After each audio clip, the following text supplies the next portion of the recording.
In a world of deception and broken vows, I found myself standing on the edge of sanity. My beautiful wife, once the embodiment of grace and love, now lay bare in the arms of another. The luxurious bedroom, our sanctuary, had become a theater of betrayal. The shock of her infidelity cut deeper than any blade, igniting a firestorm of rage within me. My heart shattered, my soul darkened. This wasn't just an affair. It was a declaration of war. As I confronted her lover, the fury consumed me, blurring the lines between justice and revenge. This is my story, my reckoning, my vengeance. I usually didn't go to bars, but I was with a friend who wanted to celebrate his divorce. It took me back to my own experience. Mine was messy and hurtful. She cheated, got caught, and didn't want to deal with it. When her lawyer said she couldn't get rid of the prenuptial agreement, she had a huge outburst. I still have a recording of it on an old phone. I listened to it each year on the anniversary of the divorce to remind myself that I made the right choice. For me, divorce wasn't something to celebrate. It felt like failure, like promises were broken, and I didn't want to celebrate failure. I noticed there were many older women at the club, and it hit me that Rex was likely looking for women like that. Maybe he had some issues or was just looking for attention. But there we were. He had just turned 40, and I was a little over 44. Some days I felt much older. I stayed in shape with an active life and going to the gym, but some mornings I felt stiff and achy. My doctor once said that even if I was 44, my body was like someone in their early 30s. But on those mornings, my back always disagreed. I wasn't there to judge any of it, so I tried to enjoy the moment. I danced a lot, even with some women who had to be in their 60s, and they kept up with me easily. One woman, who was full of energy, told me she was 67 and then winked. "I much prefer 69. There are things I could show you, sweetie, that would amaze you." I believed her, but I was trying to think of how to leave when Rex stumbled over, grinning and full of drinks. "Who's that?"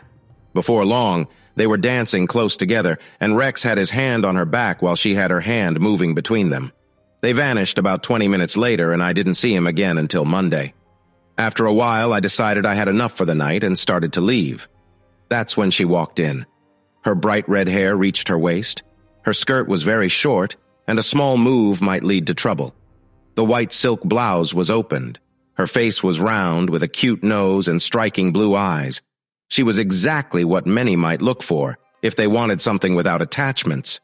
Sadly, I didn't feel the same spark. The way she scanned the room showed she was looking for her next catch. Her gaze crossed over me, then came back for a second look, which made me think I might catch her interest. But the woman she was with was a whole other story. She had a quiet kind of beauty.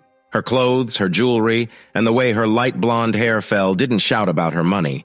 They just hinted that she had it, and it wasn't something she felt needed to talk about. She was lovely in a calm way. You could see that this place wasn't where she usually spent her time. She didn't look uncomfortable, but rather uninterested. She sipped her single martini while her friend quickly drank 3 and danced with different partners. Several young men came up to ask her to dance, but she turned them down with a cool look. I found her interesting, so I walked over as a gentle song played. "May I have this dance?" She looked me up and down, sizing me up, then shook her head slightly. "I'm 51. "Great. Does that mean you can't dance?" "Not if the guy is in his 30s. "Well, perhaps we should find one here and make sure he knows not to ask. I'm actually closer to your age than you think, and I'm well past my 30s. Enjoy your evening, madam." I turned to walk away when I felt her touch my arm. "I'm sorry. It's clear I don't want to be here, but since I am, I might as well dance with a nice man and make the best of it. If you'd still like to—" She was light and an excellent dancer. I mentioned it, and she smiled, though there was a hint of sadness in her eyes. My husband and I took dancing lessons for fun. I liked it, but he loved it, especially when he started getting close with one of the teachers. She was 25 and took him away from me. We divorced so he could marry her. That must have hurt. Oh, it did at first. But on the bright side, we had a successful business together, and since we didn't have a prenuptial agreement, I ended up with half of it. Our investments grew well. She took everything from him in 3 years, and I bought half his share of the business so he could pay her off. He still runs the company because he's smart when it comes to business, but he hates having to answer to me. I bet if he could go back, he wouldn't have taken those lessons. By then, we had moved off the dance floor and found a quiet spot. I smiled and said, "So, you're attractive, wealthy, and own a business. Why isn't there a second Mr. Angela?" She frowned. "There have been a few who wanted the role. Sadly, they didn't measure up. How about you?" I frowned too. "She chose someone who's a lot like your ex." I doubt it's the happy life she dreamed of. I heard he made her sign a very strict agreement and keeps a close watch on her. After what she did to me, he must know that given the chance, she'd do it to him too. Is there anyone out there waiting to write Mrs. Reggie? There was one 2 years ago. Let's just say we had different hopes for the future, and we didn't end things on a good note. Love is tough, I said. I think love is beautiful, but only if you find the right person. I lifted my glass. Here's to love when it's right. She lifted hers. Here's to knowing when it is. We talked for an hour, and I was surprised that the time flew by. I glanced behind her and smiled. "I think your friend found some guys in their 30s. Her smile faded as she watched her friend come closer. She paused when she saw me but kept her smile. "Look who I found, Angie. I brought you one, but it looks like you already have a catch. I think I'll keep both of them. See you tomorrow." She looked back as they walked away, both guys trying to get her attention. "Maybe." Angela looked unhappy. It hit her hard when her husband left her. She had surgery to look younger, hoping to win him back. He wanted nothing to do with her afterward, and now she's taking some risky paths to feel attractive. All she's found are guys who want to take advantage of her. I hope she realizes the truth. It's sad because she really is a nice woman and still good-looking for her age. We have 3 other close friends from college, and we take turns trying to help her stay on track until she sees sense. I'm starting to lose hope. I'm sure one day she'll wake up with a terrible headache and a young man beside her. Then she'll think, "I'm too old for this." After that, she might start to change. You have to make yourself happy first, and she's clearly not happy right now. Her face brightened. "Thanks, Reggie. That's great advice. I think I'll focus more on my own happiness from now on." Her phone buzzed, and she checked it. "My ride is here. Can you walk me out?" I took her arm, and as we walked, she suddenly started laughing. "What's funny?" I asked. "Don't look, but those women over there are staring at me." "Why would they do that?" "Because they think I got lucky with you. You're the most handsome guy here. They probably think that I'm going to take you away for a wild time, where we're just crazy for hours. Then I'd wake up and you'd be ready for more. But I'm sure you'd be fine while I'd be exhausted. It's all in their heads." I smiled. "I wouldn't mind that idea." "Not happening! I think you might wear me out a bit too much." We reached her ride. "I think, dear Angie, that you underestimate yourself. I feel like you could burst with energy, surprising everyone around you. It would be a way to go out with a bang. Good night, Angela. It was great to meet someone like you." I meant to give her a kiss on the cheek, but she pulled me in and gave me a big kiss, full of passion. Then she stepped back, her cheeks red. She smiled and said, "Big changes ahead, honey. Don't get too close." "I'm already close," I replied. We both gasped when we pulled away. The Uber driver looked at us and smiled. "Do I need to go?" "No, you need to take her home safely. Good night, Angela." She was still trying to find her words as I closed the door and he drove off. 3 weeks passed. I thought about that beautiful blonde a few times, but tried to keep it as a nice memory. Rex avoided looking me in the eye until I told him what happened in the cougar cave stays there. Then he relaxed and laughed. "She nearly knocked me out. The woman just couldn't get enough, then she collapsed for 10 hours. I was getting worried, but when she woke up, she rushed to the shower and looked back at me asking if I was coming. She said we didn't have time for much because she was late for a family event, but there might be a moment for a quick kiss. After that, she showed me pictures of her grandkids and said she had 4 of them for the day. I asked if I could see her again, and she smiled. I doubt it. I'm too old to limit my fun and usually don't do round 2s. You were great, honey, but you're just one of many. Thanks for the night." So the cougar had her fun and is ready to look for more? That's pretty tough. Rex just laughed. "There are plenty of cougars out there, my friend. Ready for another adventure? I heard you left with a seriously attractive woman." "I didn't leave with her. We just walked out together. Honestly, she was way hotter than I expected to see in a place like that. You're lost, buddy. You should have gone for it. Dude, go for it. What are you, 16? Maybe you need to spend time with older ladies. Maybe they'll help you grow up. That's never going to happen. I tried being responsible with my wife, and we all remember how that went. I'm not taking any woman seriously again. You'll be married again in 2 years. I bet you a case of beer I won't. If you win, I'll throw you a party. If I win, you have to hand over the beer and admit I'm right. You do have an annoying way of being right, but not this time. That case will be the best beer I ever drink. Rex walked away laughing, and I couldn't help but smile. We would see. 2 weeks later, I met him for tennis, and he had a big smile on his face. "What's up with you?" I asked. "Nothing much. I just made some extra money over the weekend, and it put me in a good mood." We started our game. He was younger and quicker, but I had been working out regularly while he had been out late. My training paid off, and I won the match easily. But my knee reminded me how hard I had pushed myself when we finished. As we caught our breath before going to shower, he smiled again. "Remember that extra money I mentioned? I got it because of you." "Me? What did I do?" "You made quite an impression on Grandma Hottie. She came to the club looking for you. When they told her I could help, she grabbed me. I thought something fun would happen, but I was wrong. She made a deal with him. I'll give you $200 if you can tell me how to reach Reggie.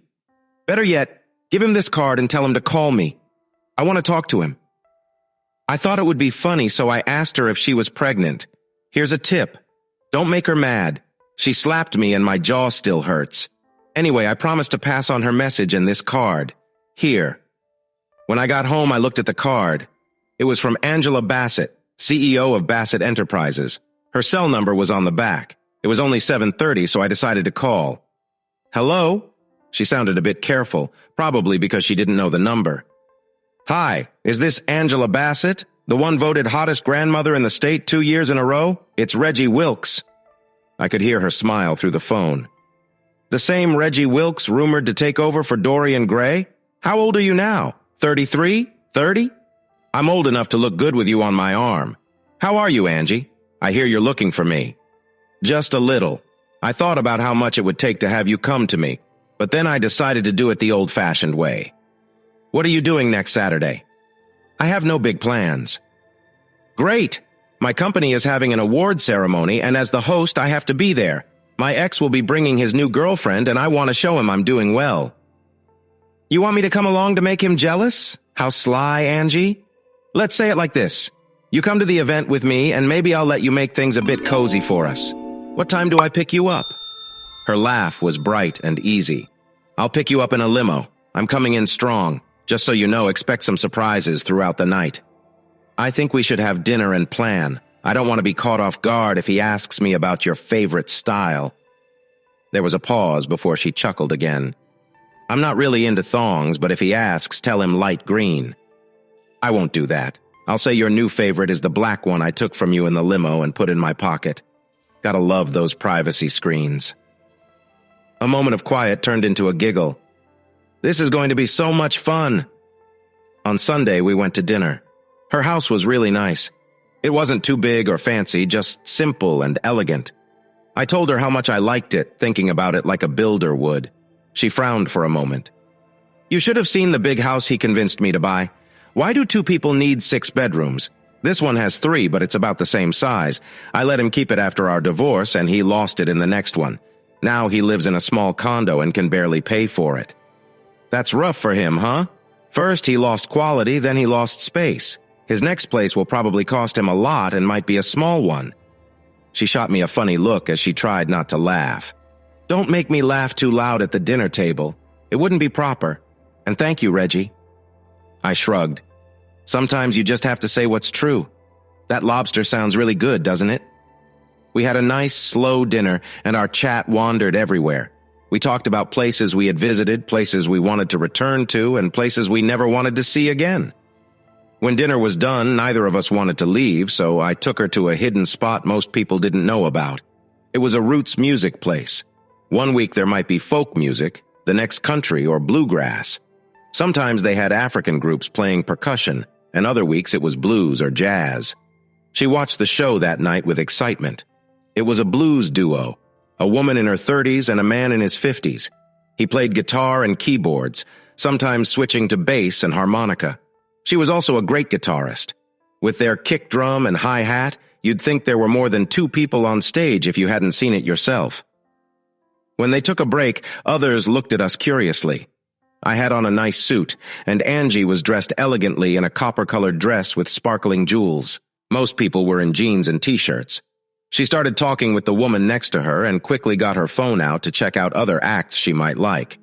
Soon, there was a crowd around her at the snack bar. This place was family-friendly, so no alcohol was served. We caught the second show, and most kids were already at home and asleep. Angie was still buzzing with energy when we left, chatting non-stop. I walked her to her door, and she sighed. "I really want to invite you in for breakfast tomorrow, but it feels too soon. We'll just keep a note and promise that if you're good, nice things will happen soon. For now, here." It was about as heated as 2 grown-ups could get, acting like excited teenagers who didn't quite know what to do yet. We paused, breathing hard and laughing before diving back in for another 5 minutes.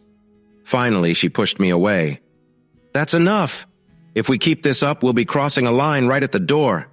Good night, Reg. Good night, my lovely friend. Look up what Gilaf means if you don't know. I'll see you Saturday."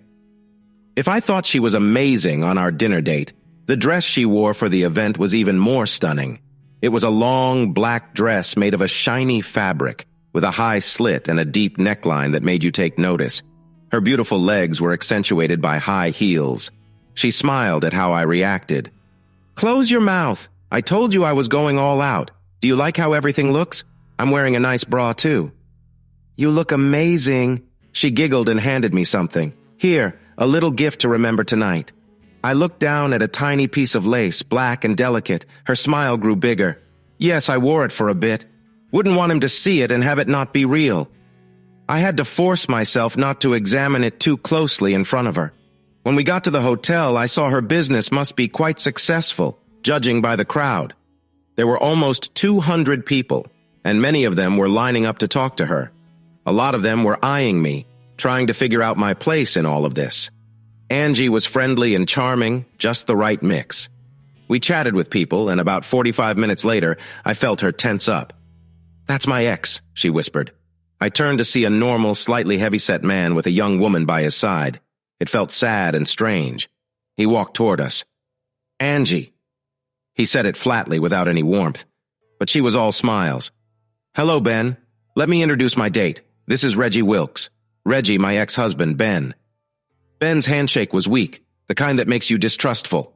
Maybe my feelings were influenced by what she had told me about him. He hardly spoke, but the young woman with him talked a lot.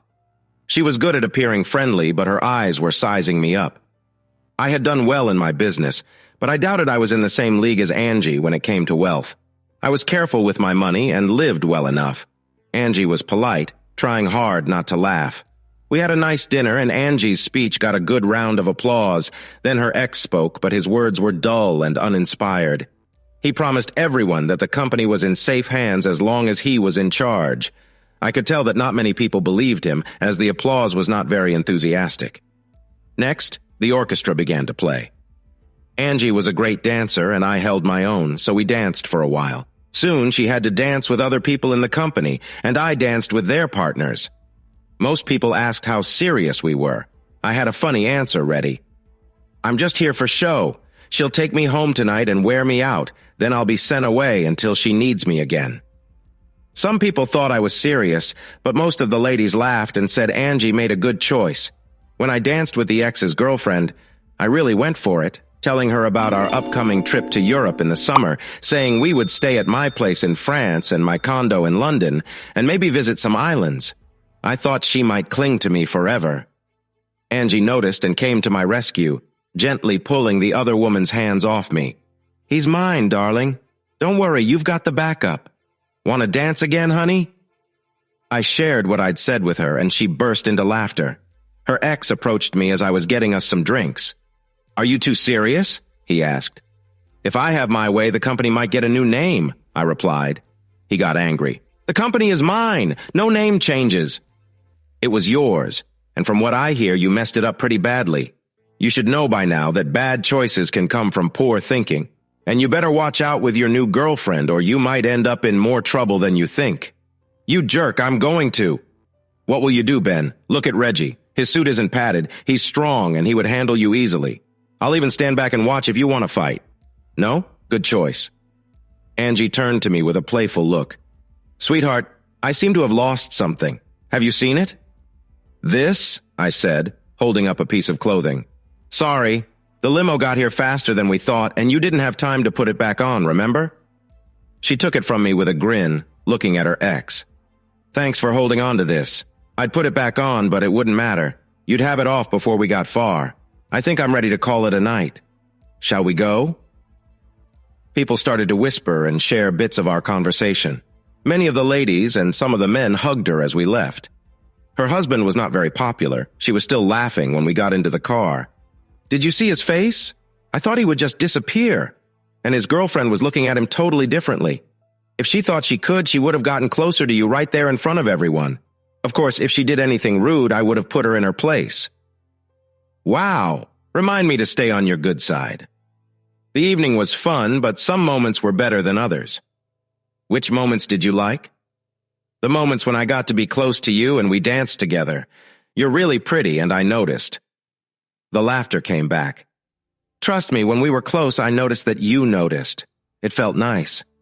If the car wasn't so dark, she would have seen me blush. I'm not sorry for that. I would be hurt if you were. We moved closer. I wondered how much her outfit added to how nice everything felt when I held her. Her hands moved lower. Just as things were getting interesting, the car stopped at her door. We quickly fixed our clothes, but we both noticed the driver smiling at us. He was probably used to seeing that kind of thing. We stood in her entryway, smiling like fools. She gave me a look that I didn't understand, then pushed me away. I'd love to pull you inside, but it's too early for that. You're the first man I've taken seriously in a long time, but we need to take our time. So it's your turn to ask me out on a real date. I acted surprised. To me, this was a real date. A real date that ended with a lot of awkwardness for me. Have you no kindness? She smirked. Does this ever go down? Take it home and keep it ready. You never know when it might be needed. I sighed and gave her a quick kiss on the cheek. When I got into the car, she handed me a handkerchief.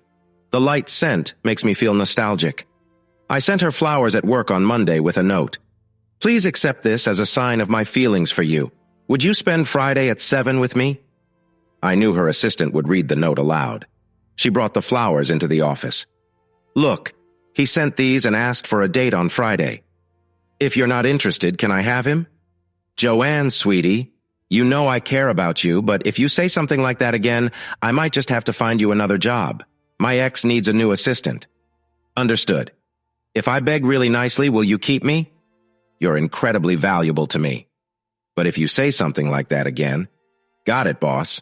So where do you think he'll take you? I'll tell you on Monday. We had some really nice phone chats during the week. I suggested she wear something casual, jeans and a comfy top. The plans I had were quite relaxed. Later, I found out she took her assistant shopping to find the right jeans. I didn't know it, but until that time, she didn't even have jeans in her closet. When I picked her up, I really liked what she chose. The jeans weren't tight, but they fit her well. She wore a light green top that had a nice neckline. It looked great on her. She smiled when she saw me and playfully touched my chest. Do you take care of your look? That's a personal question. You might have to find out yourself. By the way, do you like a smooth style? Her face turned bright red and she laughed. I think I'll keep that secret for now. So, where are we headed? I took her to a little buffet restaurant I found. The menu for that evening was posted near the kitchen. They served food family style, not at individual tables, just long ones that connected almost the whole length of the room. The food came in big bowls, and if you wanted more mashed potatoes or meatloaf, you had to ask someone next to you to pass it. It felt rude to stay quiet, and soon you would find yourself chatting with the people across the table or next to you. Once Angie got used to talking to others, she shared recipes with an elderly lady across from her and makeup tips with a young wife beside her. As for me, I talked about sports and cars, avoiding any talk about politics. She even held a baby while the mother went to the restroom, smiling the whole time. She mentioned she had 2 small grandchildren in California, and she hardly got to see them. She seemed very happy, and when we arrived at the venue, she was simply beaming. That night, an acoustic jazz group was performing. They had a guitar, upright bass, violin, and accordion. The guitar player was a woman, and she and the bass player sang together while the others joined in for the choruses. They played a lot of instrumental pieces that showed off their talents. Some we recognized, but many were new to us. They were even selling old-fashioned CDs, and Angie bought 3. They played some slower songs and invited anyone who wanted to dance. We spent 3 songs dancing on the floor. This time, we made it to her couch. We were just about to get a little too close when she stopped me. I really want this, but I think if we do it, I'll want more all the time. Please, let's take our time. I promise it will be worth it in the end. It's already worth it, sweetie. I can wait, but I'm not sure how much longer I can hold back. Soon, my dear. My dear?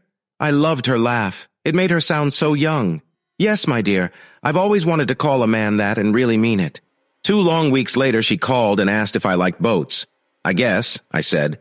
I had canoes and kayaks when I was younger, and my dad had a small fishing boat. Will you take me boating on Saturday? I have a boat. Well, my ex had the boat. I made sure to keep it during the divorce just to annoy him, and it worked. It's at a marina, and they take care of it for me, but I've never used it. He never took me out on it. I want to see if it's fun enough to keep or if I should sell it. Sure. If I remember right, they can be a lot of fun. Just send me the directions. Thank you, dear. Don't worry about bringing anything. I'll handle it. Is 8 o'clock too early? Not at all. That would be perfect. It'll still be nice and cool then. The sun can be really strong in the afternoon.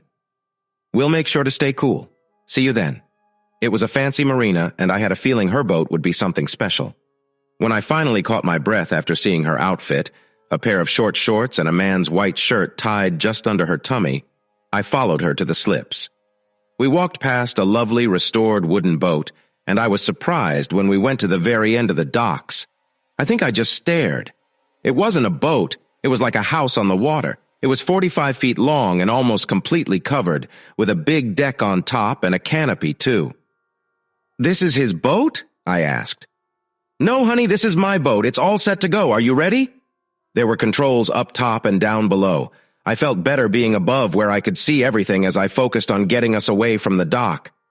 Once we were out of the marina, we picked up speed, and we were both surprised by how fast it could go. Once we reached the main channel, we slowed down and cruised along. Angie handed me a cider she knew I liked. I took it, feeling relieved that I wasn't driving a car. I would have crashed it for sure. Even though she wasn't very young, her body looked great. She wore a pretty bikini, bright yellow with white polka dots. The top fit well and made her look nice. I knew she looked good, and I was right. She laughed again. Keep your eyes on the lake, big guy. Sure, that's going to happen.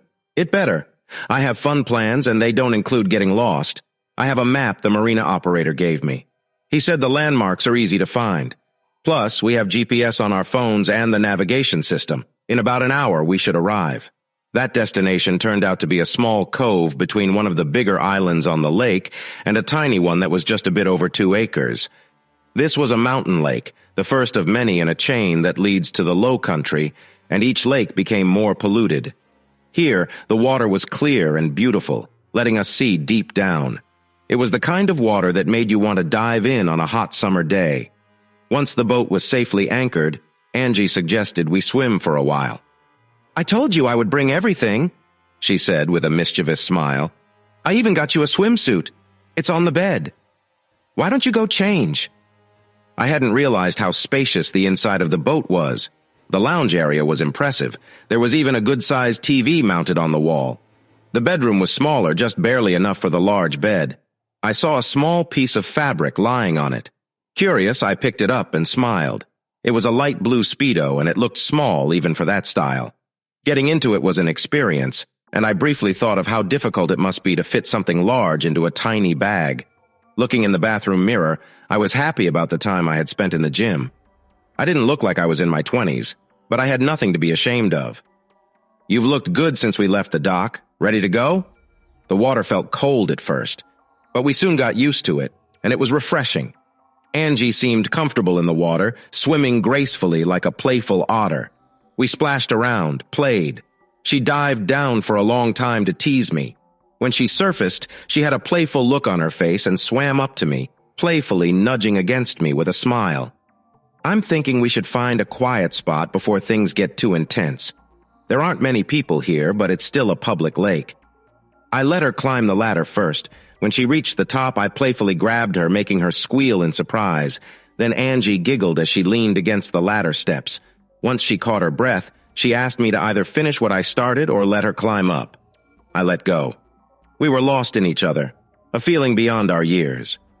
Angie mentioned that her ex didn't have much interest in being close while I enjoyed it, especially when someone appreciated it. It had been a while since I felt this way, and I didn't last as long as I hoped, but it felt great. Eventually, I settled beside her, and I thought I saw tears in her eyes. "Are you okay?" I asked. "I'm feeling great." I didn't know if it would be as wonderful as I remembered. This was so much better. You are the best partner I've ever had. Don't sell yourself short. You are the first person I've been with who showed so much warmth and excitement. We shared a moment that felt truly special. It's the first time I've understood the phrase "as one." She started to cry but held on to me tightly. After a bit, she lay there tracing gentle patterns on my shirt. "I'm glad you don't shave. My ex does, and it doesn't suit him. It makes him look soft. You might look good that way, but I prefer the feel of you as you are. It reminds me that I'm with someone real." I smiled and stroked her hair gently. "I feel the same. You're a strong woman, and you should feel comfortable as you are." I admired her beautiful figure for a moment. I was fully engaged with her. She confessed that it was the first time anyone had treated her that way. "You know, I've seen some movies where things like this happened, and I always wondered what it would be like. Have you ever experienced that?" "Yes, a few times. The key is to make sure your partner is comfortable. Could we maybe try that together one day? Promise me, if I say no, you'll stop." We fell asleep, and when we woke up, we were both very hungry, and it was dark. She put on a robe, I put on my swim shorts, and we moved around the kitchen, making a light meal together. "You don't have to help," she said as I joined in. "I don't have to. Later on, if our relationship grows, I might still help.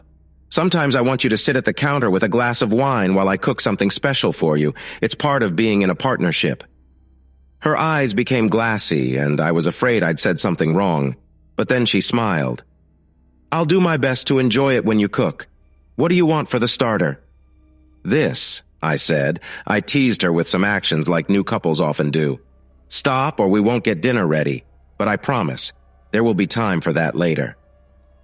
We ate a simple meal and cleaned up separately since the shower was too small for both of us. I put on some boxers and she wore a silky robe that just covered her. She played a jazz CD she had, made us some drinks, and we snuggled on the cozy sofa. Suddenly she laughed. "He bought this thing thinking it would be clever. He thought there would be no evidence of his trips and he could just go meet someone else. I would never find out." "How long did that last?" I asked. "Until I first noticed it. It had our names on it and didn't cost much to set up for pictures and sound. I let him go 3 times to get enough footage, then I used it to get a better settlement. I made sure he knew I was using it and traded it for a car worth less. The first woman left him after their divorce. Sorry to ask, but why did you marry someone like that?" I could hear the sadness in her voice.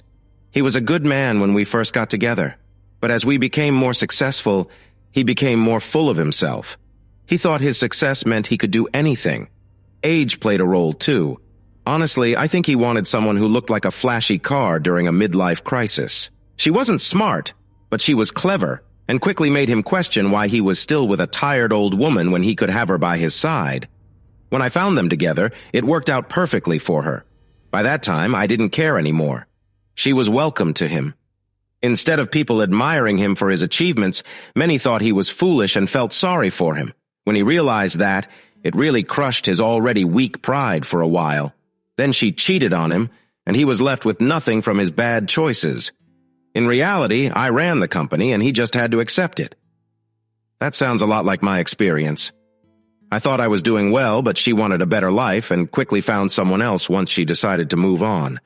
It hurt me for a long time before I got over it, and made me really nervous about future relationships. As I told you before, it didn't turn out the way she wanted. It's one thing to spoil a young lover, but quite another to give her full control after marrying. The prenuptial agreement was very strict, and by that time she had nowhere to go, so she went along with it. I heard she gets a monthly allowance, and if she spends too much, she is out of money for the rest of the month. I think it will end badly for them in a couple of years. After all, he has shown he doesn't treat people well in relationships. Maybe our exes will end up together after their next divorces. That would be funny. Time for bed. She danced a few times before getting into bed. We had dreams of amazing things, but she fell asleep right away once we got comfortable. Quality is better than quantity. It is a lifestyle I could enjoy.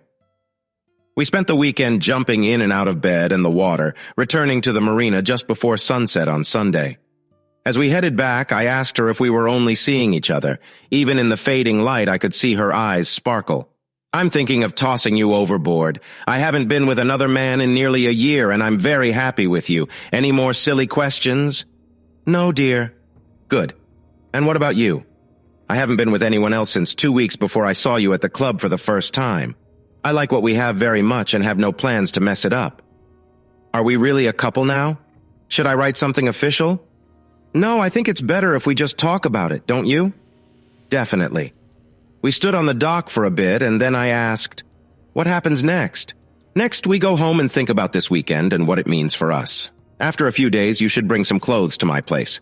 Maybe Wednesday or Thursday, and we'll see how it goes. Can I do it Monday or Tuesday instead? Not so fast. I need time to think. I've been on my own for a while, so I need to get used to this. So that's what we did. I showed up on Thursday, and she practically pulled me inside. I left on Sunday night and came back on Wednesday. Almost 2 months passed before she wanted to talk. When she did, it usually meant she was talking and I was listening. One time she asked why I did so much for her. Because I enjoy making you happy. It makes me feel good. But if I think you are making a big mistake, I'll tell you. I trust you know the difference between love and not being strong. She was shining with joy. Well, I've decided I like you enough to see if we can be together for a long time. When can you move in for good? Wow, this is quick. I can move most of my stuff tomorrow. A lot of it is already here. I'll keep a few things in storage. Maybe later I'll find a rental agent. Nobody likes an empty house. I took her hands. Okay, let's be clear. You own your home and I own mine, so there are no mortgage worries. I think we should share all the bills equally. I don't want to feel like I'm living off you, especially with all the rumors. And we should also share the chores. You're great at laundry, but I can take care of everything else. I know you like being outside. We can cancel the lawn service next week to balance out the laundry work. Everything else will be split evenly. Should we finish this with a kiss? No, let's do it this way instead. I lifted her onto my shoulder and she was laughing and hitting my back. News spread at her work. Angie just smiled when her ex tried to warn her about me. She put up pictures of us at her desk. Another woman hinted about a ring, but her problems kept her from pushing it further. After 6 months, we had our routine down perfectly. I usually woke up early because I liked the mornings. I would make the coffee and sometimes prepare a light breakfast. Angie typically took care of dinner. I would cut the grass, and then I had an idea for a project which I was willing to pay for. In the end, we shared the expenses, and I built an outdoor kitchen and patio. Angie would change into comfortable clothes and help me out, even though I told her it wasn't necessary. This is our home, and I will be part of every project to make it better, she insisted. It took us almost 3 months, and we were so proud when we finished. The small covered area had a nice gas grill, a charcoal grill, a 4-burner stove built into the granite counters, and it included a small refrigerator and a deep sink. We could have hired someone to do it, but that wasn't the goal. The real purpose was that we worked together, and it was something special. We would often invite friends over, especially after we finished the outdoor space. Angie sometimes hosted her work clients, and I had to convince her to do it. It's better to invite them here than to a cold restaurant. It creates a closer bond. This is your home, and sharing it with them shows a side of you they don't usually see, which can change how they view you, usually for the better. They will feel more relaxed and open to discussing business. But don't let them get into serious talks unless it's very general. Her co-workers were impressed. It was clear that they compared her to her ex, who focused only on business and sometimes went to bars and strip clubs. Once he upset a vendor so much that Angie arranged for him to come over so she could apologize. even asking him to bring his wife. They were supposed to stay at a hotel, but Angie called his wife and asked them to stay with us instead. This visit turned into a regular event, and he would invite us back every 6 months. Those visits often turned into shopping trips for the women and sports events for us, but we always had fun. We once took them out on our boat, and they liked it so much they got one too. Angie always introduced me as her life partner. At first it felt nice, but after a while it started to get on my nerves. About a year after I moved in, I finally met her son and his family. They lived far away and she didn't get to see them often. When he called to visit, she was so excited that she cleaned the house until I told her to relax. "Do you want me to go away so you can have time with them?" She hit me playfully. "You're a part of my life now. They know about you and I've shared pictures. So no, you stay right here." He looked a lot like Angie, but I could see some of his dad in him too, especially in how he acted. He wasn't unfriendly, but he wasn't very warm either. His wife and kids, on the other hand, were a different story. Once there was a little boy who was 9 years old and a girl who was 7. Heather was a beautiful woman from California with golden hair. She had a kind and welcoming nature, just like fresh apple pie. When she and the children saw the garden, they jumped with joy because it was the closest thing to real food they had ever experienced. Without thinking too much, I told them we could visit the farmer's market on Saturday. Angie had bought a house with 3 acres of land when there were not many neighbors around. I wanted to make a garden, but the lady in charge of the neighborhood rules came over as soon as she saw me working. She shouted for me to stop and told me all the rules I was breaking. She warned me that I would get a fine. The funny thing was, Angie's property was not part of that neighborhood. It had been there long before the new homes were built nearby.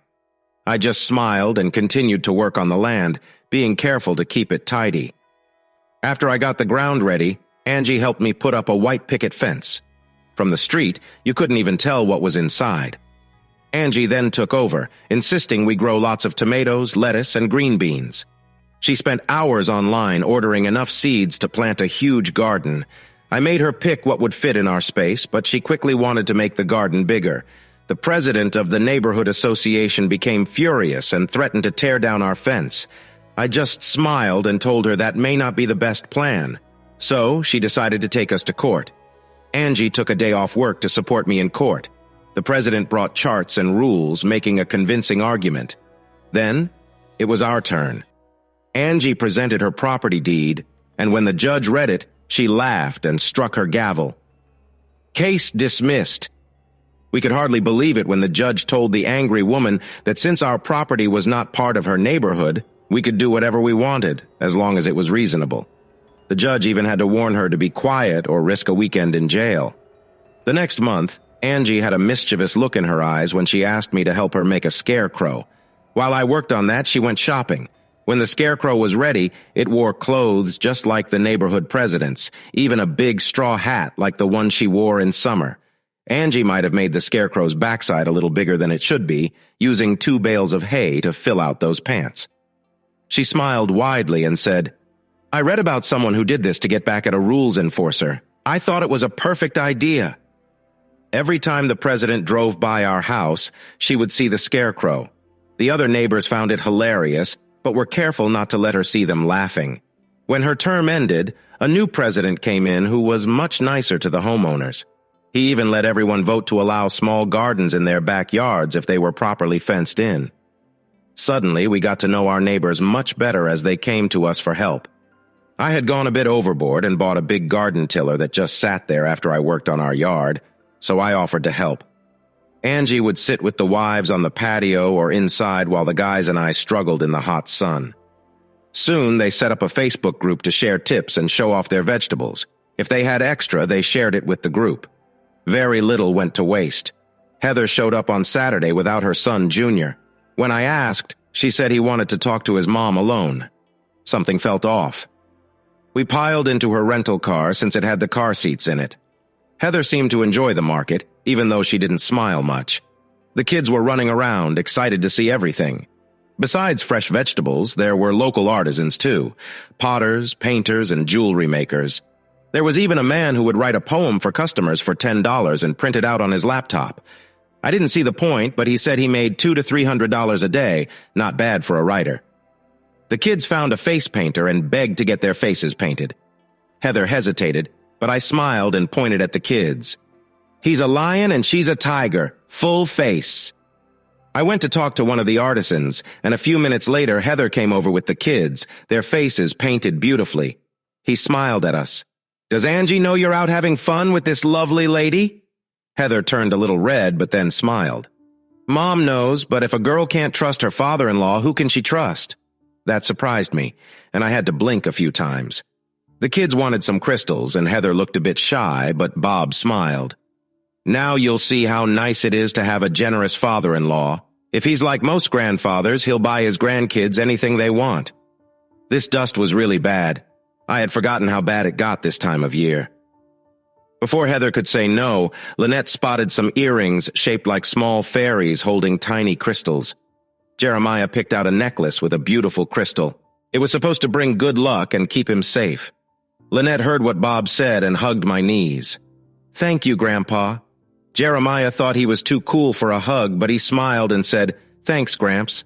I picked up Lynette, and she was happy in my arms. Bob was showing Heather a ring with a crystal and gold around it, making it look like a flower. I bought it for her without thinking, not even blinking when Bob told me the price. I can't take this, she said. I smiled back.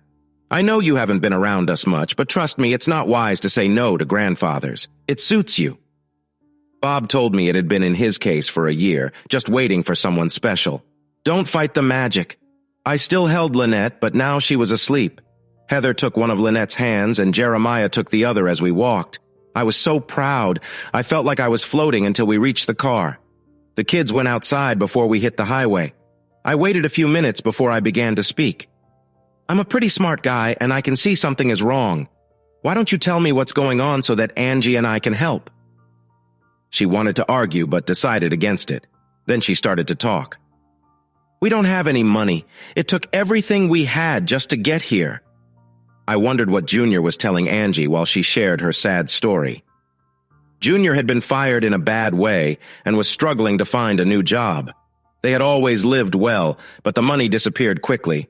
He sounded a lot like his dad, but I didn't say anything. They lost their house, her rented car, and had to pull the kids out of private school. It hurt him deeply to come here, but we had no choice. We asked his father first, but because of his choices. She scoffed in annoyance. He couldn't help. Mom is our last hope. You shouldn't worry too much about Angie. She won't let her grandkids go without, and neither will I. What does he need? I'm not sure. A short loan, maybe. Something to help us until we find work. He doesn't want me to get a job, but if I find one before he does, too bad for him.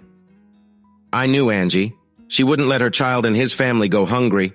I also knew she wouldn't just hand Junior money blindly, not if he was anything like his father. He'd get something, but there would be conditions. When I asked Heather how much money they had, she blushed and stayed quiet. I made her pull into the parking lot of my bank and took out $1,000 in cash, handing her the envelope. Don't argue, just put this in your purse and use it how you need. And if you ever mention paying me back, I will be very unhappy. You'll lose your favorite daughter-in-law title quickly, okay? I drove to give her time to let her feelings out. She was calm by the time we got back to the house. Angie and Junior were waiting in the living room. Lynette ran in and jumped onto her lap. Grandma, I'm a tiger. Look what Grandpa got me. Aren't they cute? I noticed Junior tensed, but Angie just smiled as she hugged the child. They're adorable. Grandpa has never gotten me something this nice. That wasn't exactly true if you counted the ring I had hidden in the shed.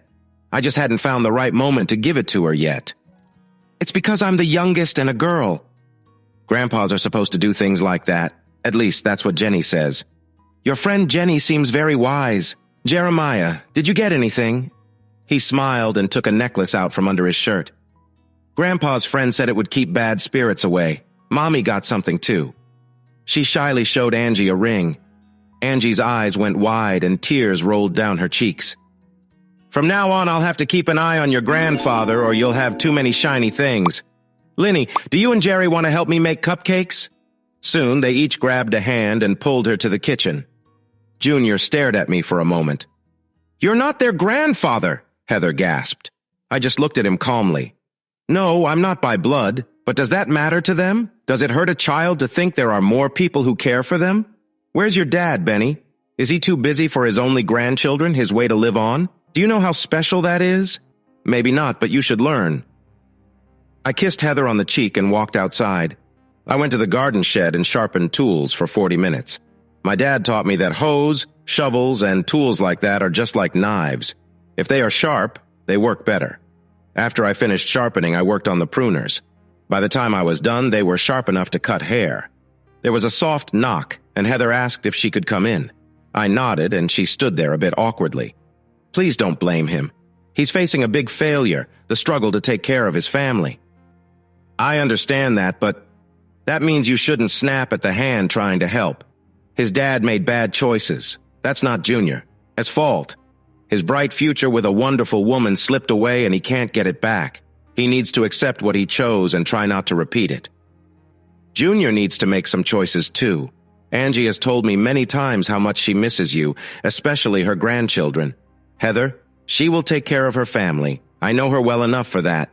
But she won't just give him money and hope it works out. She has wanted you to live here for years, and this is her chance.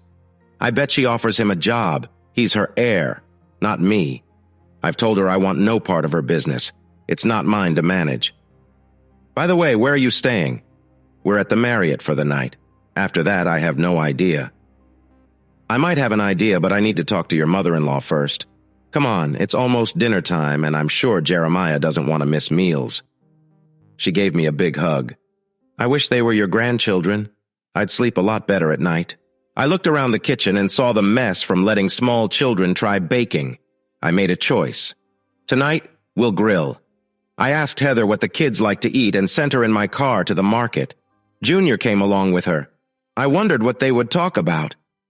Angie had put the kids down for a nap after cleaning them up, so we took the chance to tidy up the kitchen. Did you have fun? Her face lit up. I wished I had taken a video. Heather helped until she went to find you. Junior went to see his dad for a bit. Tears filled her eyes. I wish we could keep them. Lynette really likes you, honey. She told me Grandpa Reggie was going to cook the corn you picked for her tonight. Is it okay if she calls you Grandpa? I feel about the same for that as I do when you call me honey. Seriously, it's a bit much. She laughed. Well, maybe I should call you something else. How does Sweetie sound? Just stick to honey. Okay, she said, just before hugging me tight. We were in the middle of a kiss when we heard giggles. Linny had woken up. Before she could move, I scooped her up and showered her with kisses for a moment. Grandpa, are we going to cook the corn? Yes, we are. Come with me. I had put the corn in ice water earlier and it was ready. I lifted Linny onto a big chair behind the prep table and showed her how to pull back the leaves enough to put the butter inside, then close them tightly. I tied them up carefully, and they were set to go. By then, Jerry was awake and helping out. Their mom came in and they rushed to her, eager to know if she had their favorites, hot dogs and burgers. She did, along with steaks, chops, and some chicken breasts. Jerry helped me rub the chicken well and wrap it in foil, while Mom rubbed the steaks and chops, letting them sit to warm up a bit. Angie took Linny to help with the sides, coleslaw, big steak fries, and marinated zucchini ready for the grill. The cupcakes were on display waiting for dessert. Junior chose to stay with his dad, and I think Heather felt relieved about that. I grilled enough for 3 big meals, knowing they would want to try a bit of everything. Linny had 3 bites of chicken, 3 bites of steak, some fries, and a whole ear of corn, giggling as she peeled off the charred leaves. Jerry ate a hot dog, half a chop, and some steak, skipping everything else except for an ear of corn. Then it was time for a cupcake. Linny brought one to me, bursting with pride. The frosting was stacked high. I made this one for you, Grandpa. She smiled so big and I kissed her cheek. Thank you, sweetie. It looks great, she said with a nervous smile. She watched closely as I finished every bite of my food.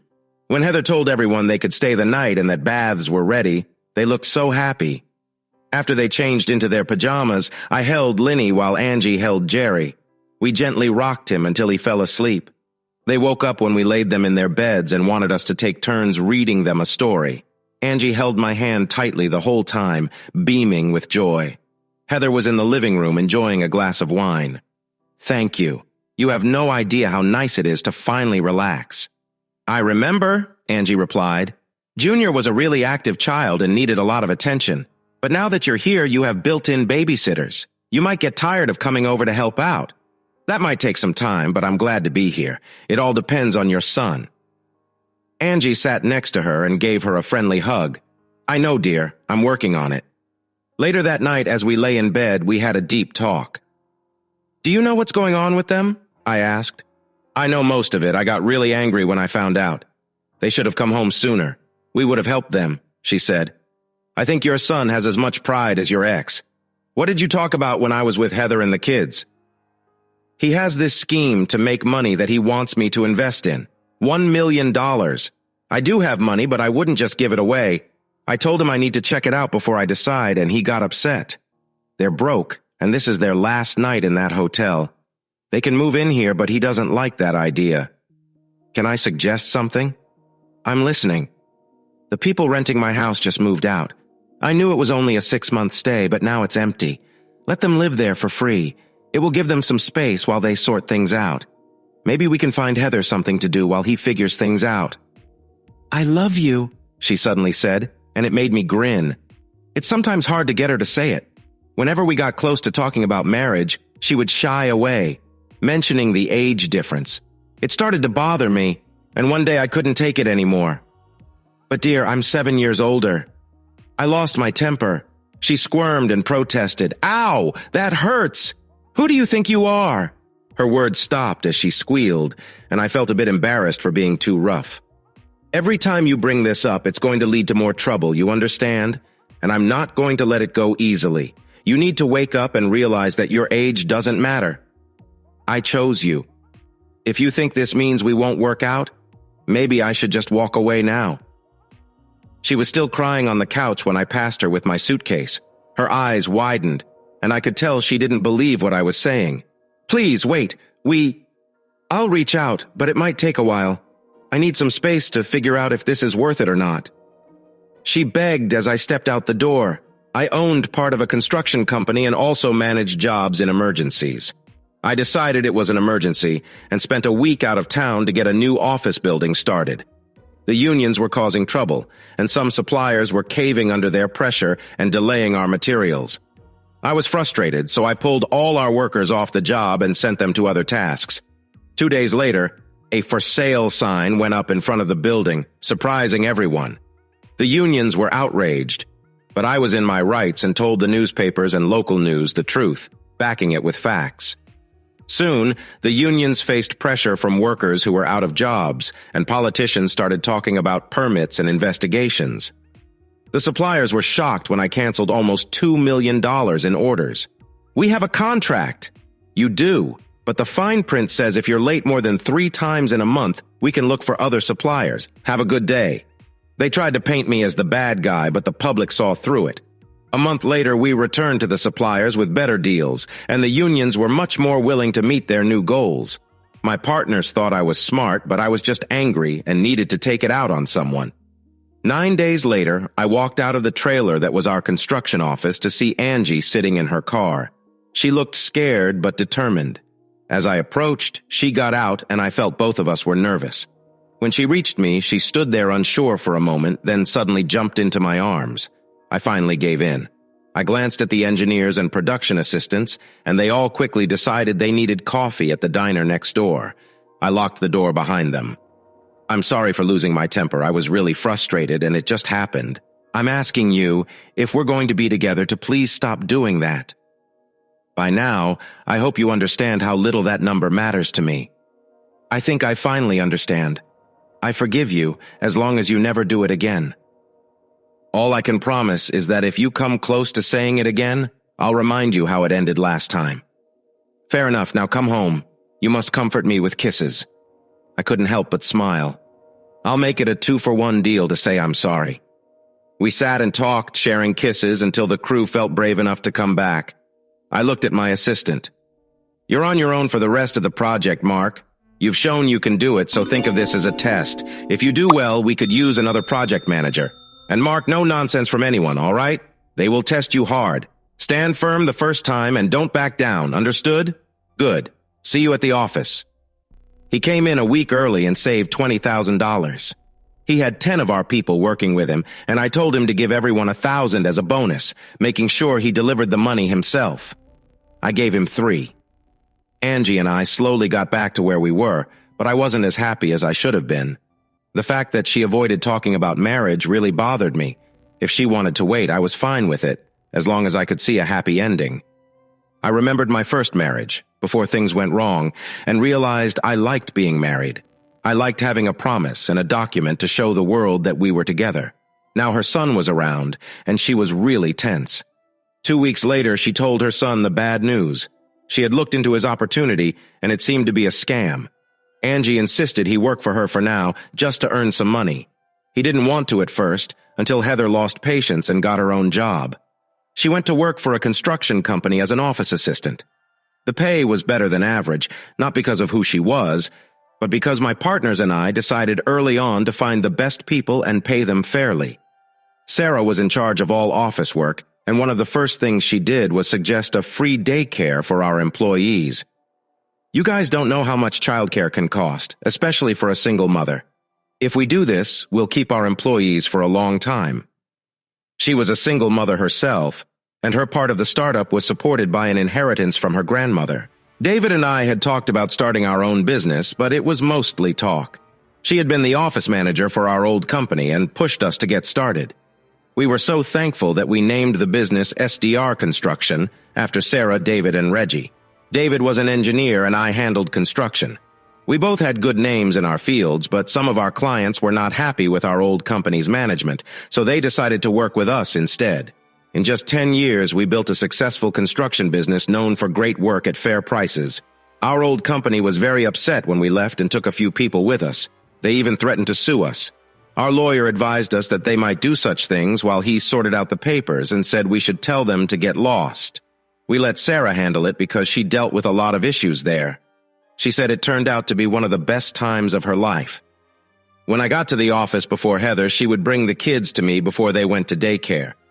One month I arrived to see everyone smiling at me. On my desk was a big mug with pictures of Linny and Jeremiah on it. The other side said, "Best grandfather ever." But the one that touched me the most was a smaller mug next to it. It had a picture of Heather and said, "Best father-in-law ever." I put them on a shelf where I could see them first thing in the morning, right next to a picture of Angie and me. Heather was called into Sarah's office, and they told her that her job would change. Now, she would be running errands for the company. They explained that she needed a good vehicle, so she picked out an SUV that could fit everything. After she stopped crying, she took me with her to the Ford dealership, where she chose the same model I had, a 4-door sports model with a small truck bed. Angie smiled as Heather went on and on about it. As I grew closer to Heather and the kids, her husband Ben started to pull away. One day he came to confront me, apparently to warn me. "Stay away from my grandchildren, they are not yours." I think my smile surprised him. "Have you told them that?" "Oh, right. For that, you would need to spend time with them, wouldn't you? How much time have you really spent with them since they arrived? Have you taken them anywhere or just sat at home watching them play? They say you haven't, and whether I am around or not, that needs to change. If you want to be part of their lives, the best way to do it is to include them." Ben's tough demeanor faded quickly. Casey doesn't care for them much. "Then it's time for you to make a choice, your new girlfriend or your grandchildren. That should be an easy decision, but I can't know your priorities. Just to be clear, I will step back if Angie or the kids' parents ask me to, but I doubt that will happen. Now, if you'll excuse me, I have a play set to put together." "Want to help?" I must have made a good impression because he followed me to the house. Angie and Heather were shocked when he stepped out, and the kids ran to both of us. It was a lively scene, but since I own a construction company, I was used to being busy. Once Benny got the hang of things, he started to fit in. An hour later, he was pushing Jeremiah on the swing as I pushed Linny. The ladies took charge while we relaxed with a beer and watched. Benny had tears in his eyes. "I've made so many bad choices in my life. From what I hear, I can't argue with you. We don't know each other well yet, but today has shown me a different side of you. We all make mistakes, but we learn from them. So, how about coming to our weekly cookout on Sunday?" Heather took a lot of pictures that she posted on Facebook later that night. There were photos of Benny and me tightening bolts while the kids waited excitedly. The last photos showed us each pushing a child with a caption that read, "Grandpa's rule." After everyone left, Angie couldn't contain her excitement. "You're in for a great night. How did you do it?" "I didn't do anything special. You know I speak my mind. Benny deserves to be part of their lives if he can. It would break my heart if I lost them." Just then, she started crying, which almost spoiled the moment. Thankfully, she calmed down by bedtime. A sort of peace had settled between Benny and me. He came over every other Sunday for a barbecue. Sometimes he helped, but mostly he played with the kids. However, Bubblegum Barbie noticed he was pulling away and gave him an ultimatum, which did not go well. She moved out of the townhouse within 2 weeks. She took all her clothes and jewelry, but had a meltdown when he said she couldn't have the sports car he'd leased for her. Finally, when she wouldn't stop talking about it, he told her she could have the car and the 27 payments that were left. Heather was happy at her job. They treated her just like everyone else, even though her father-in-law was one of the owners. That only happened a few times at the start, but she handled it well. After that, everyone complained to her just like they did to the other workers, and she just smiled and rolled with it. I looked at my life and saw there were only 2 things that could make it perfect. One would be the day Angie and I walked down the aisle. The other would be when Junior finally settled down and faced reality. For some reason, he thought all his problems were my fault. Angie and I had some tough talks about the way he treated me, and when Heather tried to talk to him about it, things got worse. We ended up having an honest discussion, and the conclusion was clear. If he didn't like his life here, he had 2 choices. He had to decide whether to improve his life or leave, but she and the kids were staying put. He crashed on his dad's couch for a few nights. Eventually, his dad told him to toughen up and go back to his family. He went home, but he was grumpy and snapped at his kids often.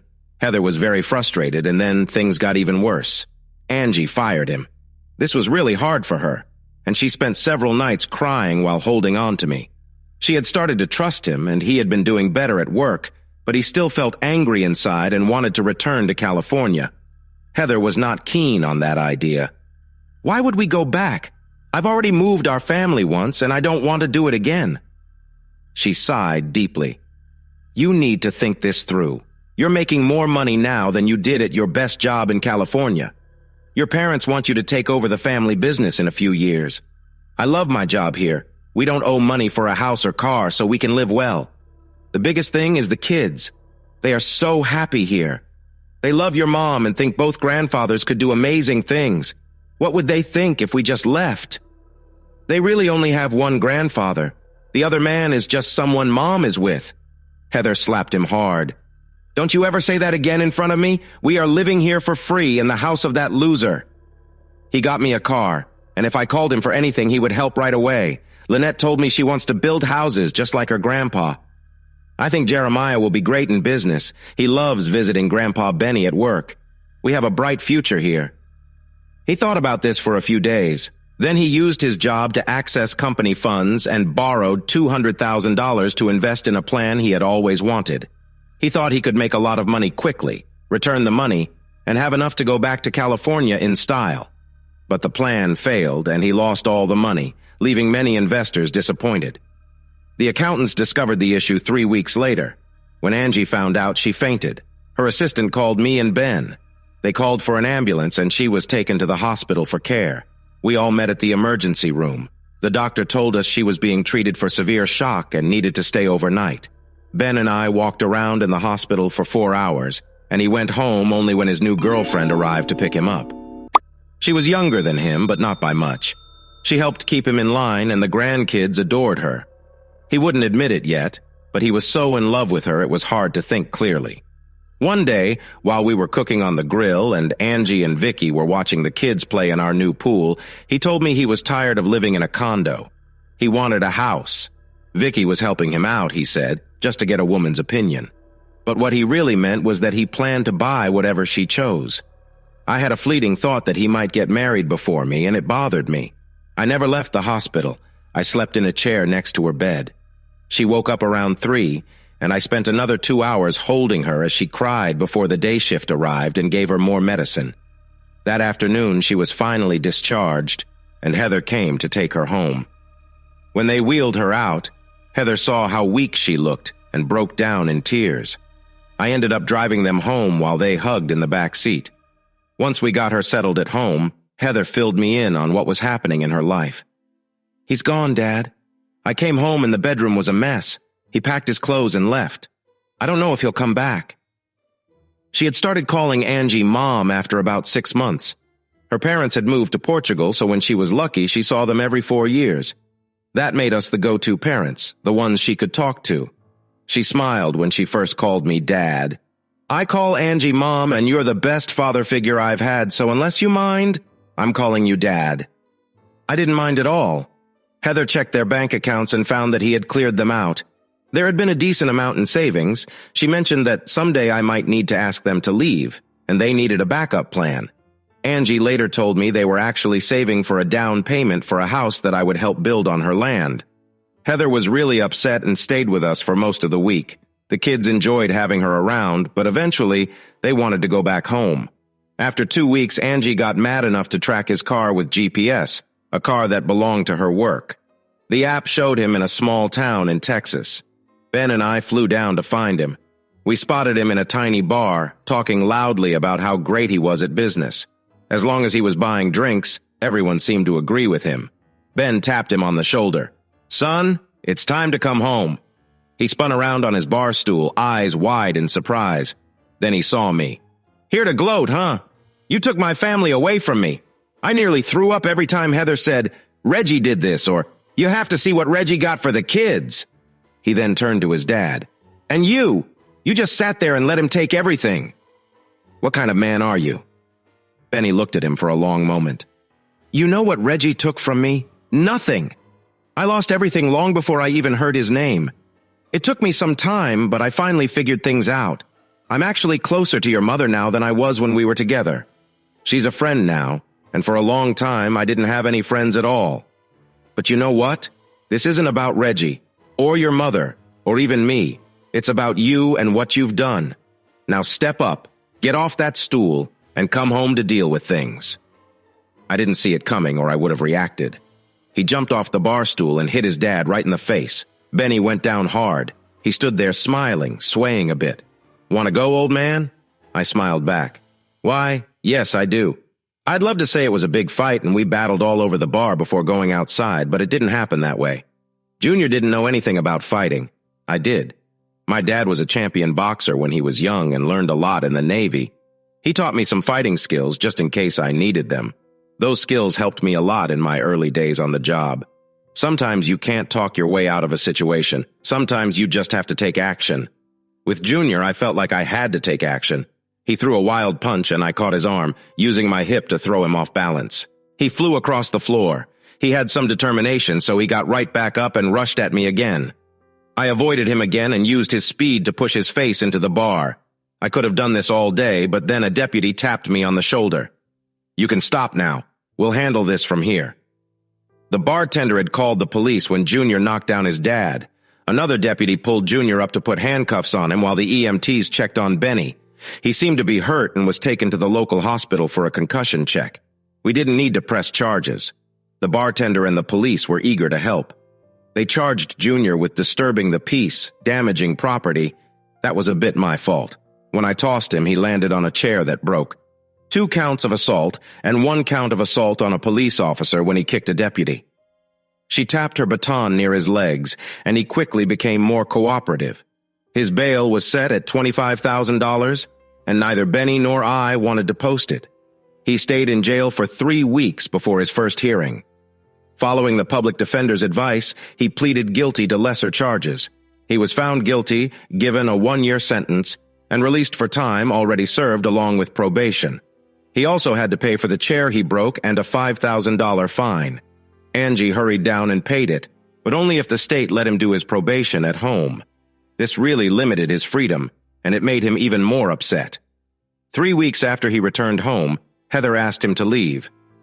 "You're not the man I married anymore. Why aren't you happy? You had everything, and you didn't see how good it was." They were at home with the kids nearby. He got angry and looked like he might hit her, but she just laughed. "Go ahead, but as soon as you stop swinging, you'd better run. Dad will find you no matter where you go, and I'd love to see him catch you." He was out of the house in 3 hours, but came back 2 days later because Angie warned him that if he didn't check in with his parole officer on time, he'd be in serious trouble.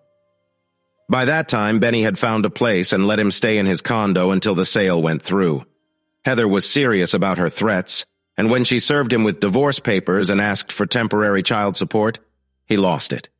Angie had made it clear he couldn't continue working at the company, so he was without a job. If he didn't find work soon, he would break the rules of his probation.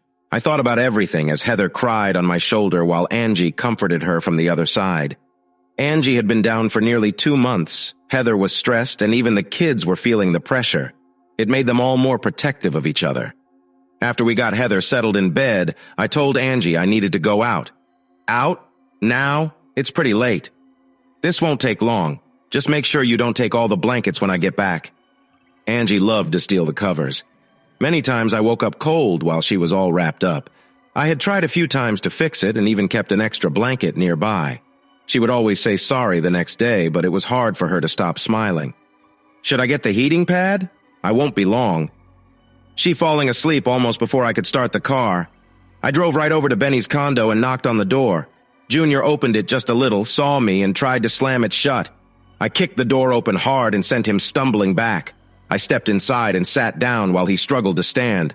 If you want to fight, go ahead. No one is here to help you, and I'll take you down easily. I'll call the police. Go ahead. I'll be on you before you can even dial 9. We need to have a talk about your future. First, let's recap. You lost everything in California and came back home. Your mom was thrilled, already planning her future, and gave you a decent job. We gave you a home, cars to use, and took care of the kids whenever you let us. You should have felt like you were living the dream. Heather even said it was the happiest time in her marriage. You fell into a tough situation and thought you were invincible. Was that enough for you? No, it wasn't, so you took money from your parents and came up with a silly plan to seem smarter than everyone else. But you ended up throwing away a good business that was worth so much more than you could ever earn on your own. You've given up on a woman who is amazing and 2 wonderful kids. Is that about right? So what do you want, Junior? What will make you happy? Do you want everyone around you to be sad? If so, you are doing a great job at it. This is your one chance. If you turn it down, I'll leave. Just so you know, a woman like Heather won't stay single for long. A good man will see how special she is and will want to make her happy. Maybe you want to go to jail. That might open your eyes. Here's a hint. You're weak, and jailbirds love to target easy victims. I was letting out all the things I kept inside because I cared about his family, but now it was time to be honest. I started walking back and forth while he sat on the couch, looking uneasy. Finally, I stopped right in front of him. So, what's it going to be? Are you going to step up or show that you can't handle this? Suddenly, he started crying. I thought it was a bit funny and sat down while he let it all out. I don't have a job and no one here wants to hire me. If I leave the state, I'll break my probation. If I don't find a job soon, I'll be in trouble. Even a small traffic ticket could cause me problems.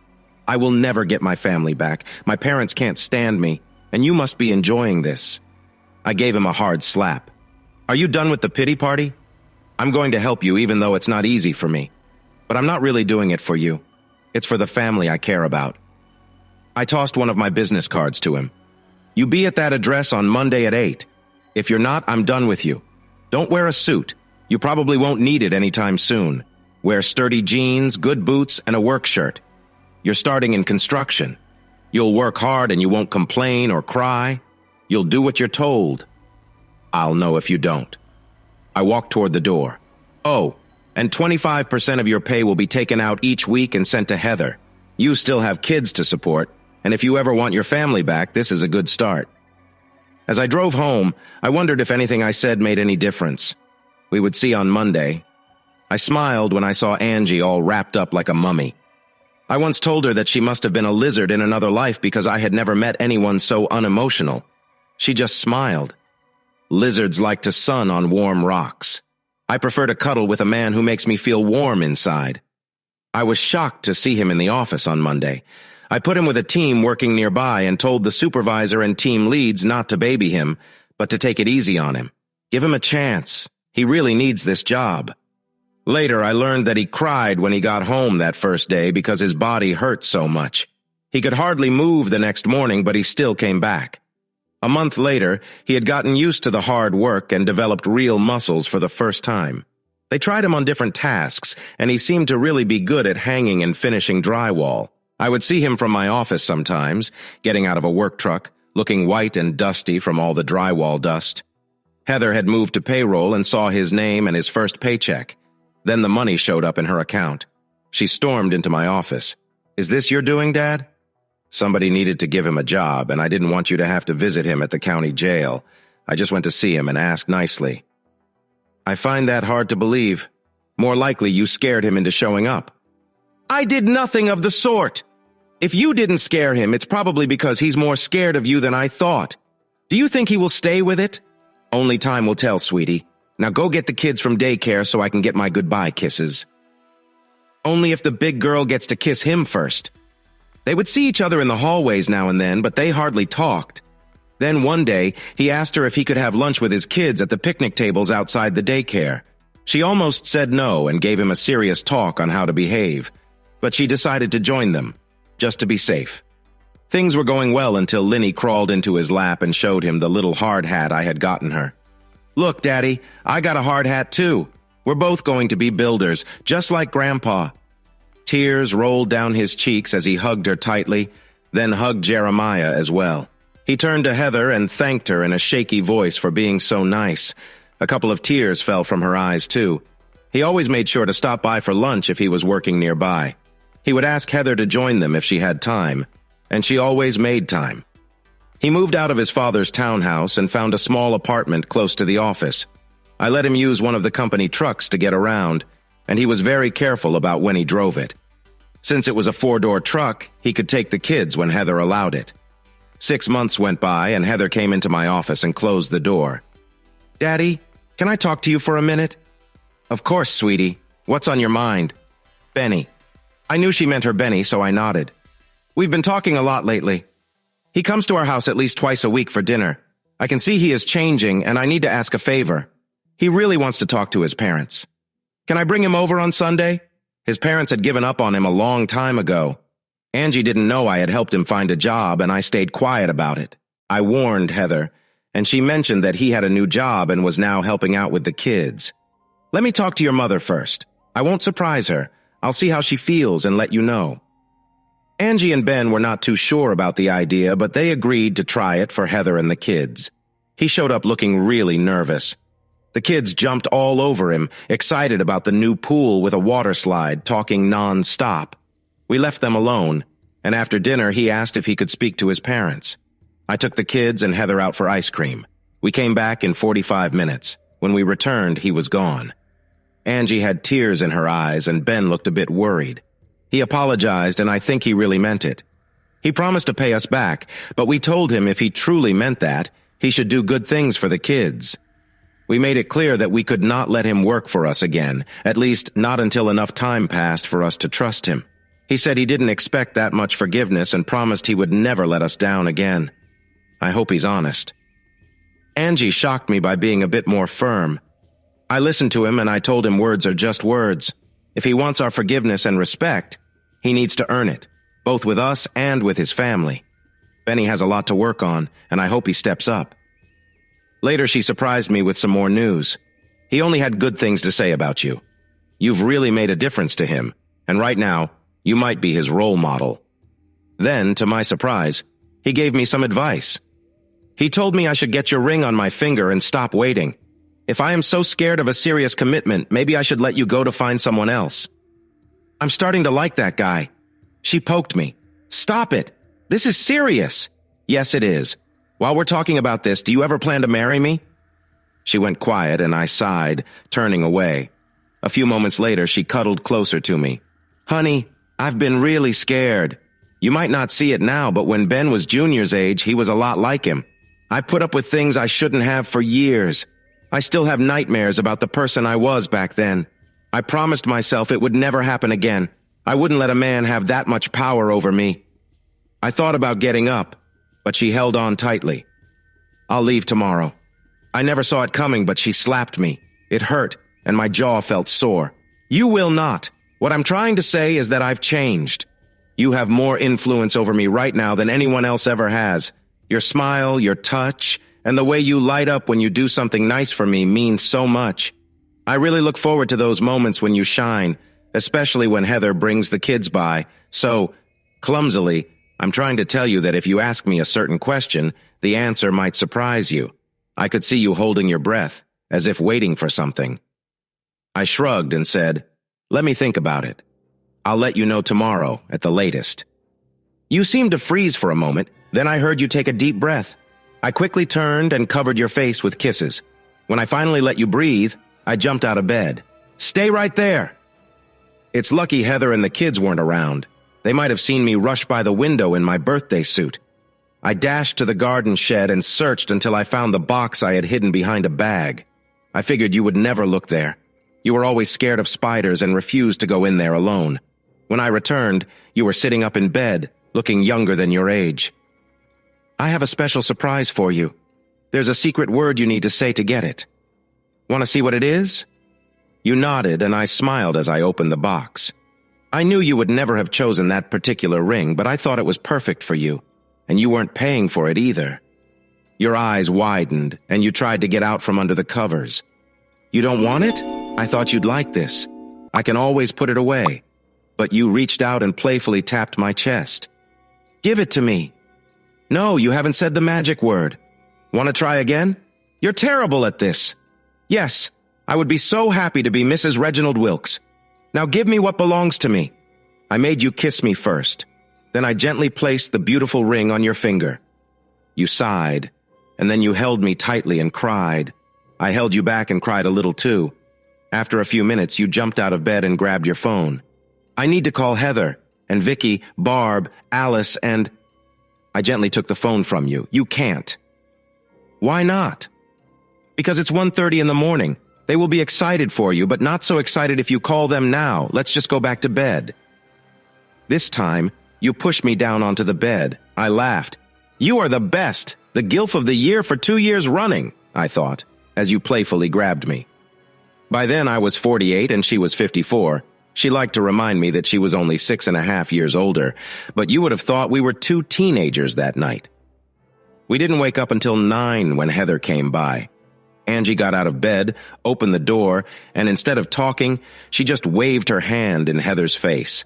Then Heather yelled, which startled Angie, so I got up and made coffee. I was halfway through making breakfast before they calmed down enough to talk. As soon as they finished eating, they pulled out their phones. I decided to leave quickly, called Ben, and we took the boat out. I told him about the night as we fished off the platform made for that. After he caught a base, he smiled and held out his hand. "Congratulations, you've got a great woman. But if you ever treat her badly, I might not be able to fight you, but I'm a good shot. Just keep your guns locked up, I think I can manage." He called from the boat to say good luck to her. He finished the call, still laughing. "I'm going to be your best man. Heather and Vicky will be bridesmaids, and even if they're a bit old for it, Jerry and Linny will be the ring bearer and flower girl. Do you think you can stay here until after the wedding?" "I will do my best." 16 years later, Angie and I, along with Ben and Vicky, proudly watched as Lynette received her master's in construction management and engineering, earning both degrees at the same time. Her thesis for the management degree was called Building a Box. She even used part of it for her graduation speech. She shared how she started by making her own keepsake box at 9, complete with hinges and a handle. She still had that box. Then she talked about building a birdhouse, a doghouse, a playhouse, a few small sheds, and even a vacation bungalow that she had designed for the family. My grandfather Wilkes taught me about building, helping me from the keepsake box to the bungalow. He said that everything you build is like a box. They just get bigger and more complicated, so you need to make the best box you can. Then my grandfather Ben Bassett Sr. taught me how to build good relationships, always treat people fairly, and keep your promises. If you do that, you'll be successful, even if money isn't involved. I've found that this is also true in all kinds of relationships. You build a strong box and fix any weak spots you find. My grandfathers, grandmothers, and my mother always made sure my box was strong. When I marry and start my life with someone, you can trust that a strong box will be built around our love, with no weak spots. It was very inspiring, but I couldn't help but wonder why she didn't thank her dad in the speech. He moved back in a few months after coming to the cookout, and it took another month before they were close again. I made him the team leader because he earned it, and by the time a year had gone by, I thought they had worked through their issues. One day he just vanished. No notice, he missed work, packed his things in his truck, and left. He left a short note saying he was going back to California, that he was sorry, and he'd help with the kids. Heather was heartbroken once more. We had to get her and the kids into therapy to help them cope with his leaving. Ben and I tried to help and fill the gap, and it worked a little. Naturally, we hired detectives to find him, and they tracked him down 2 months later. He was working for a construction company on a big apartment project and living with an old girlfriend. It seemed she was why he wanted to go back to the West Coast. She had moved on and gotten married when he returned. That marriage didn't last long. They had kept in touch through emails on an account Heather didn't know about. When she told him she was single again and really missed him, he left the very next day.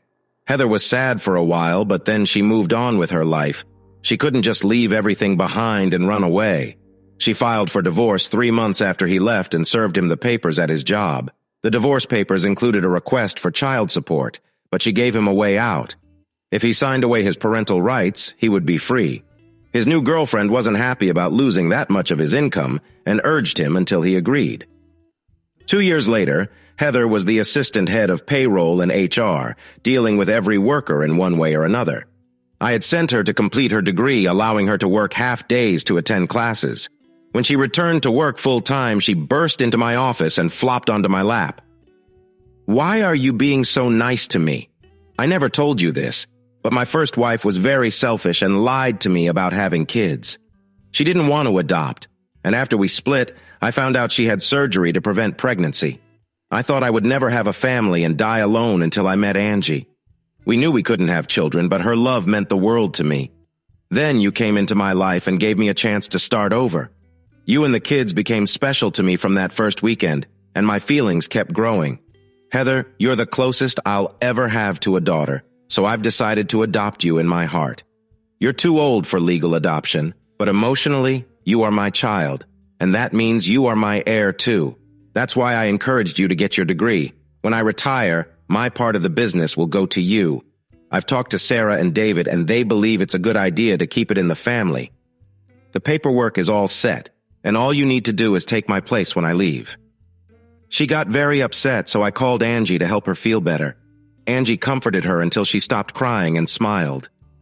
"Did you really not see this coming? He has been proud of you since you came here. Honor his love and do a great job. You have about 10 to 12 years to get ready." Then David's son came over to handle some insurance papers and met Heather. There was a strong connection between them, and 15 months later I had the pleasure of giving her away at her wedding. It was nice to keep it in the family. Sarah was David's sister, and her son was in the military, so Heather and DJ, David Jr., would inherit everything. By this time, they were both in their mid-30s, and we were not surprised when they welcomed a son named David Reginald. Heather jokingly said, "Hey, you have the 2 older kids almost all the time now. Let me keep this one." It was really tough, but we held back. Jeremiah took after Benny and worked during summers and school breaks at the family business while both of his grandparents guided him. Lynette did the same at my office. She even worked with the construction teams for 2 summers before moving to the office to learn from her mom and Sarah. Jeremiah earned his business degree, and after 2 years, it was clear he would be running the family company soon. His grandparents were excited. By the time Lynette graduated, Angie was 70, and I was 64. Angie retired 3 years before, and this was my last year before Heather took over. We planned to stay active, travel, and support the younger generation. Jeremiah was already married, with a small son and another baby on the way. Linny wasn't ready to settle down just yet, but we knew it wouldn't be long before someone would come along to claim her. 14 years after he left, we learned that Benny Jr. had died in a work accident. He was trying to unload a heavy load of sheetrock when things went wrong. Instead of using 2 winches like safety rules required, he rushed and only used 1. The load toppled and fell on him sadly, and the accident report said it caused his death. We didn't find out until 3 weeks after his funeral, when the state was looking for family to contact. It turned out that his new wife had left him 3 years earlier, leaving him with 2 daughters. They couldn't find their mother, and California needed to decide what to do with the girls. Ben, Vicky, Angie, and I flew there as soon as we could. The girls were both rude and disrespectful. The older one was 11, and the younger one was 9. The oldest glared at us. "Why haven't we ever seen you if you're our grandparents? Until a few days ago, we didn't even know you were here. If we had, you'd know a lot more about us already." "I'm not going anywhere with you." Angie and Vicky looked upset, so I stepped in. "If they can't find your mom, you might not have a choice. If it comes down to wealthy grandparents taking you in or staying in foster care, the state will do what's best for them. Think about it. If you don't have anything important keeping you here, you might want to come back with us to see what's possible." The older girl seemed unhappy, but the younger one looked scared, so I focused on her. "What do you think, princess? New clothes, a big house, an older brother and sister to help you out, and I promise I can be a fun grandparent. I have good references if you want to hear them." Benny joined in, saying we often tried to see who could spoil the grandkids more.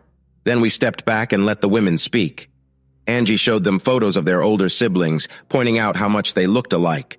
She showed them pictures of our houses, including the outdoor kitchen, pool, and some of our boats. Benny and Vicky had bought a small boat for retirement, but we still used the big boat when everyone wanted to ride together. Vicky's house was in the countryside and had some land. They even had a few animals, like 3 horses. Even though we didn't ride much, Jer and Linny loved it, so they spent time there as often as they were at our place. We tried to spoil the kids, but also made sure to teach them important life lessons, so they were well-rounded kids. The younger girl, Vanessa, smiled shyly. "I've never been on a horse." Vicky smiled back, excited. "Come home with us. I'll teach you how to ride." Charlene looked intrigued by the boats. "I've never been fishing." "Well, if you come back with us, you'll spend so much time on the water you'll feel just like a duck." We stayed for 2 weeks while they tried to find their mom. During that time, we took them to fun places. We visited an amusement park and a ranch where they could ride horses for the first time. Mostly, we just spent time together so they could see we weren't scary people. Vanessa really connected with Benny and Vicky, and Charlene warmed up to us. In the end, they chose to go home with us, and since Vanessa wanted to, they stayed with Benny and Vicky. Charlene went with them too. We were a bit sad, but we knew they would need time away, and we usually had them over on weekends. The first year was tough. We had to help them break some bad habits, but by the second year, they felt safe and loved. They started to relax, and soon they fit right into our family. Heather and her husband guided them, while Jer wanted to spend time with a woman he met at work. They dated for a year before he finally introduced her at a family cookout. He was very nervous because she was Indian. We never found out why he was worried, but when she arrived, we welcomed her warmly. She really became part of the family when she started bringing food to the cookouts. One time she brought a huge dish of curry, and we loved it so much that we barely touched the steaks and chicken. He joked with his little sisters that they would use them as practice when they had kids. They were so fascinated by Mary, her American name, that they wanted to wear saris to a wedding of one of her friends. The photos from that day are proudly displayed on our wall. I think the kids kept us feeling young. Angie was there for Vanessa's high school graduation, but it was the last time she was out in public. She was just a couple of months short of 80 when she fell and broke her hip. 2 weeks later, she passed away from complications. It was sudden and left me heartbroken. After 6 months of grieving, I realized we had a wonderful life together. From the moment we met, we were always together. We didn't have other dates or relationships. We were completely joined and never let go. That kind of bond is rare. Every night, I would look at the plaque I had given her a few years after we got married. It was an award plaque that said, "Hottest Gilf," with our state and the date at the bottom. Each year, I would take it back to the shop and add a new date. When Lynette had her first baby, I got a new plaque that said, "Hottest Gilf of the Year," and started adding those dates too. She would laugh every time I added a new year, and she turned bright red one day when Vanessa asked her what a Gilf was. I said it meant grandmother I'll love forever, which made her blush even more. I had talked with Angie about what would happen after we were gone. We agreed that if Vanessa didn't have a house, she would get ours. Benny and Vicky agreed that Charlie would get theirs. The next year, Benny passed away peacefully in his sleep. I held Vicky and took care of all the arrangements. I started having her over to my house a couple of times a week to check on her, and a year later she moved in with me. We never had a romantic relationship, but we loved each other as friends. We were just two older people who didn't want to feel lonely. The kids were all smiling, and I bet Angie and Benny were laughing hard. Sometimes we'd sit on the porch in rocking chairs, watching the sunset and talking about the people we had lost. We both agreed that no matter how we started, our later years were wonderful, and we were very lucky to have loved the people we did. One night, we talked for a long time about everything. When I got up to go inside, she said she wanted to stay out for a little while to enjoy the cool air. I left her there for about 45 minutes, wondering about the tears in her eyes. Then I decided to bring her a blanket if she was going to stay out, or help her inside if she was ready. But it seemed she wouldn't need a blanket anymore. She had passed away, still warm and with a peaceful smile on her face. I imagined that right now she and Benny were hugging tightly, while Angie watched with a smile. I sat down next to her and waited for the ambulance, talking to her softly. "Vicky, you may have gotten it a little late in your life, but you had what you wanted. A good man to love, children to raise, and you were surrounded by a big family that loved you just the way you are. Not many people can say that when they leave this life. If you can hear me, please let Angie know I'll be there soon with a special sign for you. It will say best grandma ever in heaven, and that will be true." The paramedics arrived, and I kissed her cheek, wishing her a safe journey. They carefully laid her on the stretcher. I sighed and started making phone calls, knowing the house would fill up soon. I thought about the girls who had stopped calling her grandmother after just a year and started calling her mom. Vicky had said that was the second best moment in her life, right after marrying Benny. They would be heartbroken, and we would need to be strong for them. Honestly, I wasn't sure how much strength I had left. I looked up at the stars and smiled. Soon, my dear, soon. Hey, listeners. If you enjoyed watching this video and want to stay updated with our latest content, don't forget to hit that subscribe button and turn on notifications. You won't want to miss out on what's coming next. Thanks for watching, and see you in the next video with Queen Cheating Tales.